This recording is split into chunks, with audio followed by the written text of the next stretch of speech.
오늘은 전능하신 하나님을 만날 때라는 제목으로 하나님 말씀을 같이 나누길 원합니다. 오늘 여호와 하나님께서 아브라함에게 나타나셨습니다. 마물의 상수리 나무는 아브라함이 여호와 하나님께 제단을 쌓았던 곳입니다. 창세기 13장 18절에 보면, 한 번 더 넘겨주세요.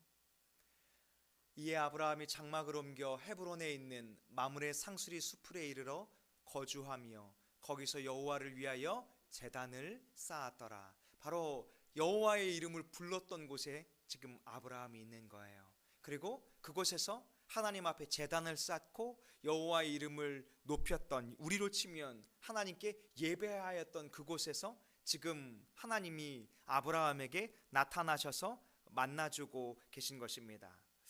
이곳은 창세기 13장 14절에 보면 롯이 아브라함을 떠난 후에 여호와께서 아브라함에게 이르시되 너는 눈을 들어 너 있는 곳에서 북쪽과 남쪽 그리고 동쪽과 서쪽을 바라보라 말씀하셨던 곳입니다. 하나님 이 말씀을 왜 하셨을까요? 15절에 이렇게 약속해 주세요. 보이는 모든 땅을 내가 너와 내 자손에게 주리니 영원히 이르리라. 또 이 마물의 상수리 나무, 이것은 하나님께 아브라함이 약속을 받았던 곳입니다. 롯이 떠나고 이제 아브라함은 홀로 서기를 해야 하잖아요. 그때 하나님이 나타나셔서 두려워하지 마라, 내가 너와 함께 해주겠다. 내가 보는 모든 것을 너와 너의 자손에게 영원히 주겠다, 이렇게 약속해 주신 것입니다. 오늘 하나님의 말씀, 하나님의 약속은 이례적이지 않아요. 그리고 하나님이 하신 말씀은 반드시 이루어질 줄로 믿습니다. 그러니 우리에게 중요한 것은 주님을 만나는 것이고 주님의 말씀을 듣는 것이고 그 약속을 붙들고 신실하게 믿음의 삶을 살아가야 하는 줄로 믿습니다. 믿음의 식구들이요, 우리가 기도를 할 때 하나님이 우리의 기도를 들으시는 줄로 믿습니까? 하나님이 우리의 예배를 받으시는 줄로 믿습니까? 그렇다면 우리는 두려워할 필요가 없어요. 오히려 우리의 모든 간구를 주님 앞에 나와서 주님 앞에 우리의 모든 기도를 아뢰야 할 줄로 믿습니다.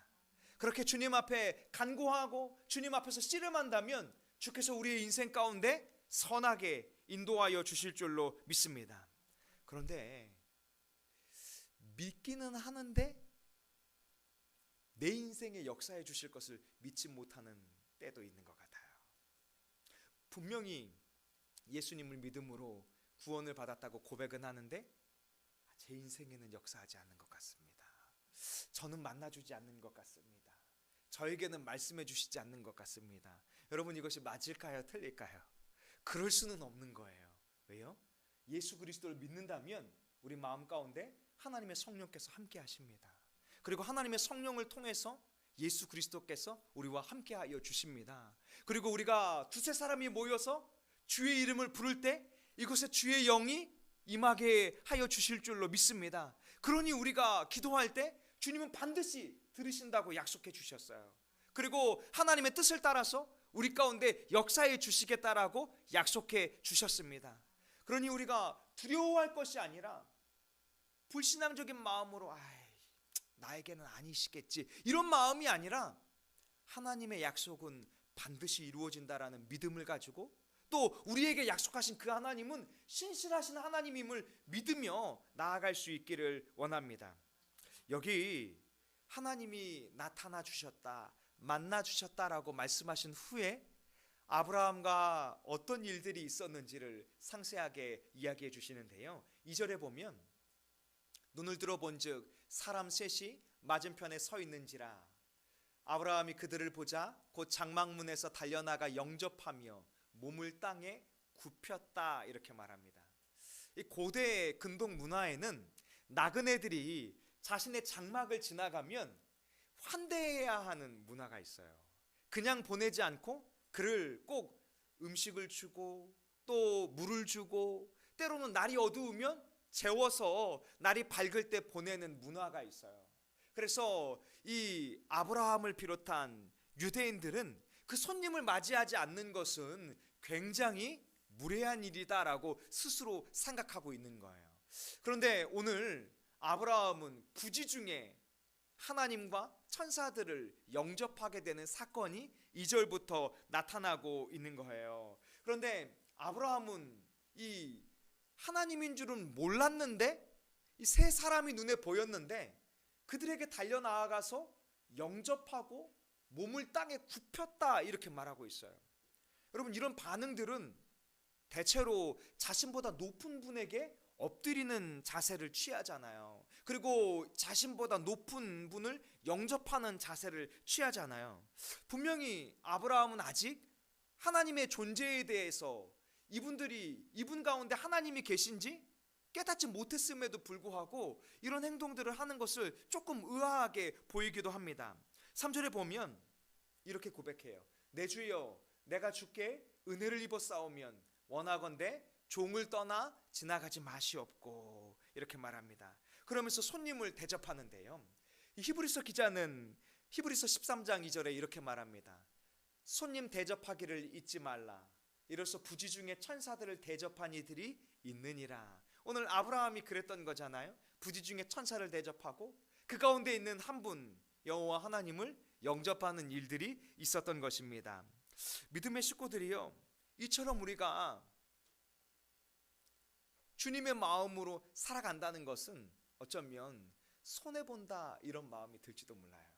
여러분, 부지중에 여러분이 지나가는 사람을 영접할 때 오늘 아브라함은 그를 위해서 송아지를 잡았어요. 그리고 떡을 만들었어요. 자신이 굉장히 값진 것이라 생각하는 이 음식과 양식을 기꺼이 손님들에게 대접하기를 잊지 않았던 것입니다. 성도의 마음이 그런 것 같아요. 여러분, 세상에 나아가서 열심히 사시잖아요. 알뜰하게 사시잖아요. 그런데 옆에 있는 믿음의 식구들에게 때로는 아이스크림도 사주시고 또 때로는 커피도 사주시고 간식도 사주시고, 그럴 수 있는 이유가 무엇일까요? 돈이 아깝지 않아서가 아니라 내 믿음의 식구들을 섬기고 싶은 마음, 그런 마음이 이런 마음인 것 같아요. 또 우리 이웃의 교회들을 섬기고 싶은 마음, 또 이 마음을 넘어서 저 선교지를 향해서 복음 전하고 있는 믿음의 선교사님을 섬기고 싶은 마음, 그런 마음을 주님이 받으시는 줄로 믿습니다. 오늘 하나님께서 아브라함에게 나타나신 것은 처음이 아닙니다. 창세기 17장에도 보면 아브라함이 99세 때 여호와께서 아브라함에게 나타나셨더라. 여러분, 아브라함이 이삭을 몇 세 때 낳았지요? 100세 때, 맞아요, 100세. 그런데 지금 창세기 17장에 보면 99세잖아요. 99세 때 여호와께서 아브라함에게 나타났어요. 그런데 오늘 창세기 18장 1절에도 보면 여호와께서 아브라함에게 나타나시거든요. 그러면 이 시간이 많이 지나갔을까요? 얼마 지나지 않았을까요? 얼마 지나지 않았죠. 왜요? 아직 1년이 지나서 이삭이 출산되지 않았으니까. 이 얼마 지나지 않은 시간에 하나님이 아브라함에게 반복적으로 나타나시는 이유가 무엇일까요? 하나님은 지금 아브라함에게 하나님의 뜻을 이루고 싶으신 거예요. 특별히 계속해서 약속해 주셨던 약속의 씨 이삭을 아브라함에게 주시고자 하셨던 것입니다. 그래서 하나님은 18장에서도 그렇게 아브라함을 만나 주시고 아브라함 가운데 역사해 주시기를 원하는 거예요. 여기 창세기 17장 1절에 보면 아브라함이 99세 때 여호와께서 아브라함에게 나타나 그에게 이르시되 나는 전능한 하나님이다, 이렇게 말씀하시고요.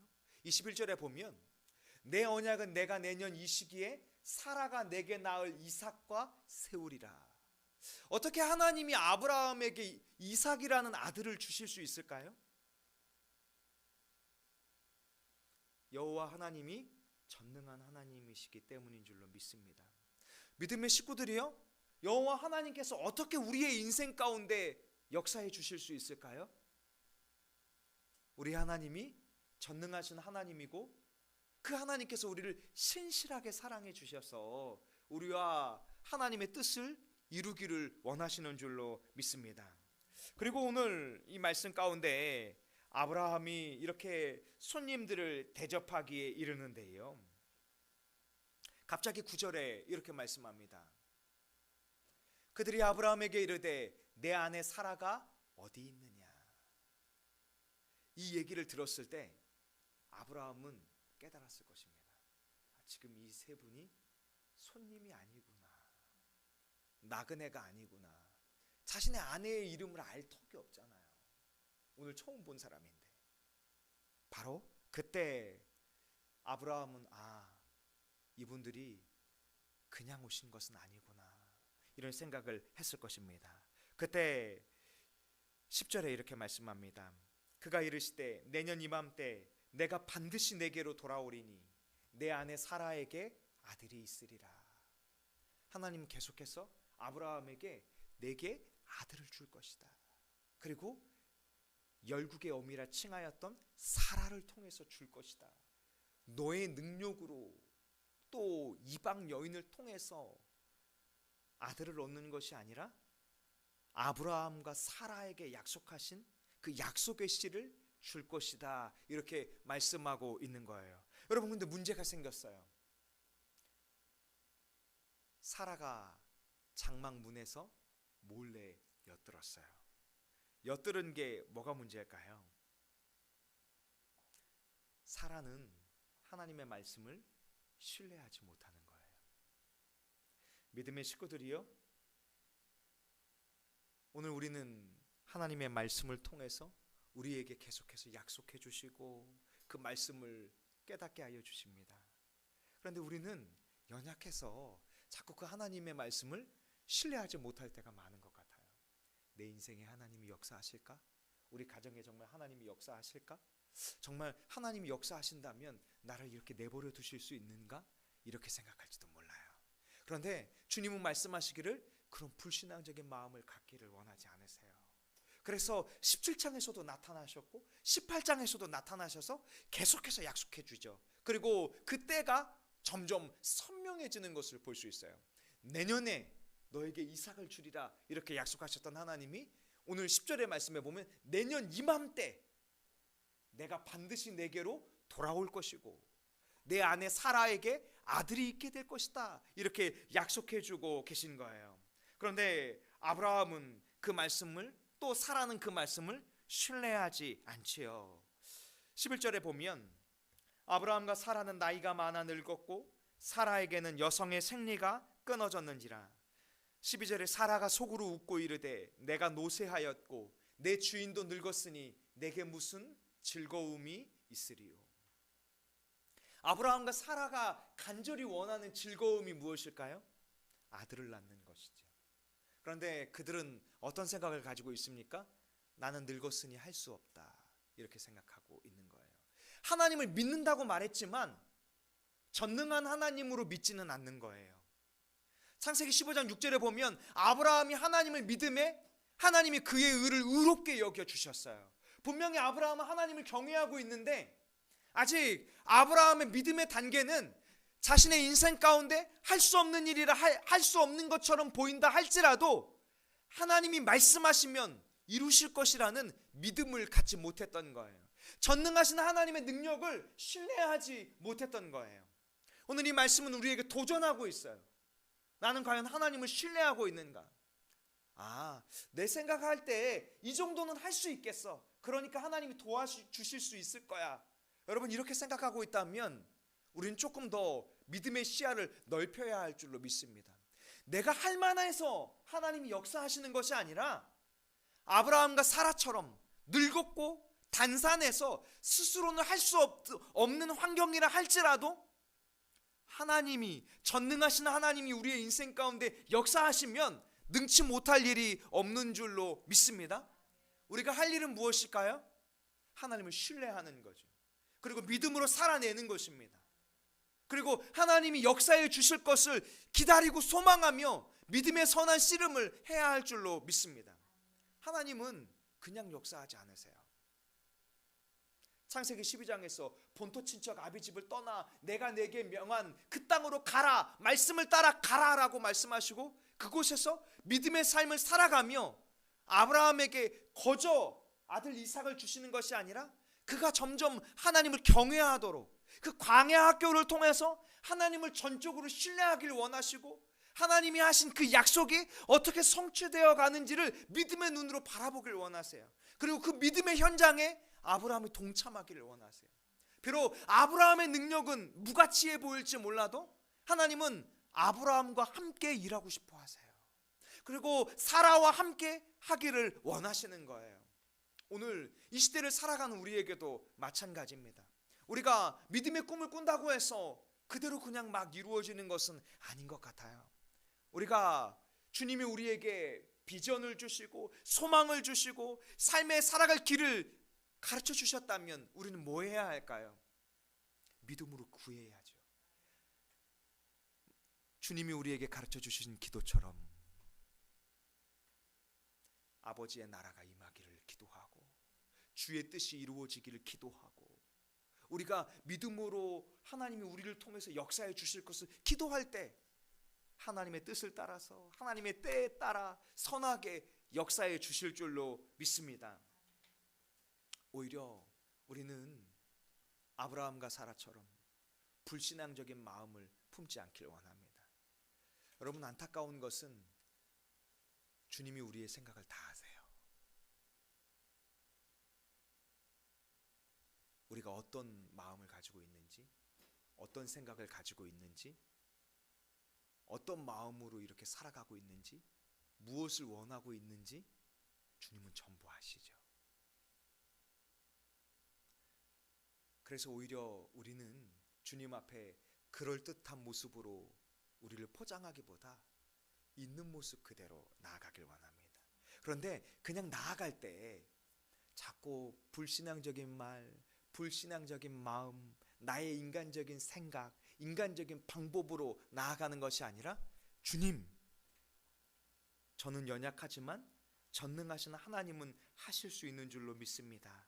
주님, 저의 생각은 무가치하지만 하나님의 뜻은 반드시 성취될 줄로 믿습니다. 그런 믿음을 가지고 하나님 나라를 소망하며 살아갈 수 있기를 원합니다. 오히려 주님은 우리에게 그런 마음을 원하시는 것 같아요. 왜 아브라함에게 아브라함을 아브라함으로 바꿔주셨을까요? 왜 사라에게 사라라는 이름으로 바꿔주셨을까요? 오히려 주님은 이렇게 우리에게 약속해 주시기를 원하시는 것입니다. 창세기 18장 17절에 보면 여호와께서 이르시되 내가 하려는 것을 아브라함에게 숨기겠느냐. 또 18절에도 보면 아브라함은 강대한 나라가 되고 천하 만민은 그로 말미암아 복을 받을 것이 아니냐. 바로 오늘 이 모든 과정을 통해서 하나님은 아브라함에게 계속해서 가르쳐 주기를 원하시는 거예요. 하나님의 나라와 하나님의 뜻을 내가 깨닫기를 원한다. 그리고 그 하나님의 나라와 하나님의 뜻을 내가 소망하며 믿음으로 살아가기를 원한다. 주님은 18절에 말씀하기를 아브라함은 강대한 나라가 되게 하여 주실 것이다. 천하 만민은 아브라함으로 말미암아 복을 받게 될 것이다. 내가 이것을 깨달아야 할 것이 아니냐, 이렇게 말씀하고 있잖아요. 오늘 이 말씀을 예수님은 주의 제자들에게 뭐라고 말씀하셨을까요? 아버지와 아들과 성령의 이름으로 세례를 베풀고 땅끝까지 이르러 복음을 전하라. 천하 만민에게 나아가서 예수 그리스도의 복음을 나타내고 예수 그리스도의 사랑을 전파하는 그 믿음의 삶이 너를 통해 이루어질 것이 아니냐, 우리의 교회를 통해 이루어질 것이 아니냐, 그것을 우리에게 말씀하고 있는 것이죠. 그래서 우리가 우리만을 위한 삶이 아니라 주님을 위한 삶이 될 수 있기를 원합니다. 여러분, 불가능한 일이 아니라 전능하신 하나님이 역사하신다면 반드시 이루어질 줄로 믿습니다. 우리가 특강 가운데 한국교회사 말씀을 같이 나누시면서 기억나십니까? 이곳에 성경책 한 권을 던져주었던 그 사람 때문에 많은 이들이 예수님을 믿게 되고, 또 성경책을 나눠줬던, 순교하였던 토마스 선교사님 때문에 그 성경책을 받았던 많은 이들이 예수님을 믿고 돌아오게 되고, 여러분 토마스 선교사님이 막 복음을 지혜롭고 막 탁월하게 전한 것은 아니잖아요. 그가 할 수 있는 것은 무엇이었어요? 단지 성경책을 전해주는 것이었고, 또 성경책을 전해주고 순교한 이야기를 듣고 또 누가 왔습니까? 선교사님께서 도전을 받아서 이 땅에 복음을 전하러 오게 되고, 이것을 통해서 주의 믿음의 공동체가 조선이라는 나라에 세워지는 역사가 일어난 것을 우리는 보았잖아요. 이처럼 우리가 믿음으로 하나님의 나라를 바라보고 하나님의 뜻을 구하고 하나님의 인도하심을 따라 살아갈 때, 주님은 그렇게 우리의 인생 가운데 또 우리의 가정과 믿음의 공동체 가운데 역사하여 주실 줄로 믿습니다. 오늘도 믿음으로 구하고 믿음으로 살아갈 수 있는 우리 다산 동행교회 식구들이 되기를 원합니다. 기도하겠습니다.